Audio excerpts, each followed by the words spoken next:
Okay, key டேர்ம்னு சொல்ல முடியாது இதை, பட் 2 இம்பார்ட்டன்ட் வேர்ட்ஸ்ன்னு வேணால் சொல்லலாம். கன்சீலிங் அப்படின்ற ஒரு வேர்டு. கன்சீலர் உங்களுக்கே தெரியும், நார்மலாக கன்சீலர் எதுக்கு நீங்கள் போடுவீங்க? ஏதாவது ஒரு சின்ன பிக்மெண்டேஷன் இருக்குது, ஆக்னி இருக்குது, அதை மறைக்கணும்னா கன்சீலர் போடுவீங்களா? அதே தான் கன்சீலிங் அப்படின்னு சொன்னால் ஏதோ ஒரு விஷயம் நடந்திருக்கு, அதை வந்து மேனேஜ்மெண்ட் நம்மகிட்ட மறைக்கிறாங்க. இதை வந்து இன்டென்ஷனலாக மறைப்பாங்க சில நேரத்தில்.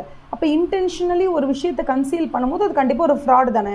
அப்போ கன்சீலிங் ஆஃப் ஃப்ராடு கண்டிப்பாக நடக்கும். இது வந்து ஒரு மேனேஜ்மெண்ட் ஆடிட்டர்கிட்டேருந்து மறைக்கக்கூடிய ஒரு விஷயம். ஸோ கன்சீலிங் த ஃப்ராட் அந்த மாதிரி. ரெண்டாவது வேர்டு என்னென்னா கல்யூஷன் அப்படின்னு நம்ம சொல்லுவோம். COLLUSION. கல்யூஷன் அப்படிங்கிறது வந்து என்னென்னா, ஒருத்தர் மிஸ்டேக் பண்ணியிருப்பாங்க, இல்லை ஃப்ராடு பண்ணியிருப்பாங்க. அந்த ஃப்ராடை மறைக்கிறதுக்காக மேனேஜ்மெண்ட்டே ஹெல்ப் பண்ணும். அப்படி இல்லைன்னா என்ன ஆகும்னா, ஒருத்தர் ஒரு ஃப்ராடை பண்ணுவாங்க, அந்த ஃப்ராட்னால அவங்களுக்கு ஒரு 10,000 ப்ராஃபிட் கிடைக்குதுன்னு வச்சுக்கோங்களேன். அந்த ஃப்ராடை பண்ணணுன்னா கண்டிப்பாக 2 பேரோட ஹெல்ப் தேவை. ஏன்னா நம்ம படிச்சிருக்கோம், செக்ரிகேஷன் ஆஃப் டியூட்டிஸ் அப்படின்னு ஒன்று இருக்குது. அதாவது என்னென்னா, நீங்கள் வந்து லக்கி பாஸ்கர் படத்தில் பார்த்துருந்தீங்க. லக்கி பாஸ்கர் படம் கண்டிப்பாக பாருங்கள், பிகாஸ் ஆடிட்க்கு அது பயங்கர ஹெல்ப்ஃபுல்லாக இருக்கும். அதில் நிறைய டேர்ம்ஸ், நிறைய எக்ஸ்ப்ளனேஷன் அந்த படத்தை வச்சு நம்ம வந்து படிச்சுக்கலாம், அந்த மாதிரி இருக்கும்.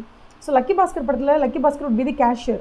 But still at end of the day அவர் போய் கேஷ் எல்லாத்தையும் வச்சு க்ளோஸ் பண்ணி பூட்டும் போது பார்த்தீங்கன்னா கூட ஒருத்தர் வந்து நிற்பார். பிகாஸ் இவர் வைக்கிற கேஷ், இவர் 30 lakhs கேஷ் உள்ளே வைக்கிறேன்னு சொல்கிறாரு, பட் எக்ஸாக்டாக 30 உள்ளே வைக்கிறாருன்னு செக் பண்ணுறதுக்காக கூட ஒருத்தர் நிற்பார். ஸோ எப்போவுமே ஒரு ஒர்க் பண்ணுறதுக்கு 2 பேர் வேணும்.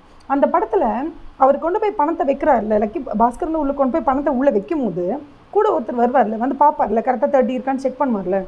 அவருக்கு அவரோட நாலேஜ் இல்லாமே தான் பாஸ்கர் இந்த படம் ஃபுல்லாகவே வந்து அந்த ஃப்ராடை பண்ணியிருப்பாங்க. சப்போஸ் இமேஜின் உள்ளே போய் 30 lakhs வைக்கிறதா சொல்லி இவர் 25 lakhs தான் வைக்கிறாரு. அப்போ கூட இருக்கவங்களுக்கு வந்து எது வேற எங்கேயும் வேடிக்கை பார்த்துட்டு இருக்கார். அப்புறம் சார் நான் வச்சுட்டேன் சார், நீங்கள் பார்க்கல அப்படின்னு சொல்கிறாரு. அவர் பாஸ்கர் மேலே ஒரு நம்பிக்கையில் விட்டுட்டு வந்துட்டார் வெளியில். பட் ஸ்டில் அந்த படத்தில் அந்த கல்யூஷன் நடக்கலை, 2 பேரும் சேர்ந்து ஒரு விஷயத்த பண்ணலை.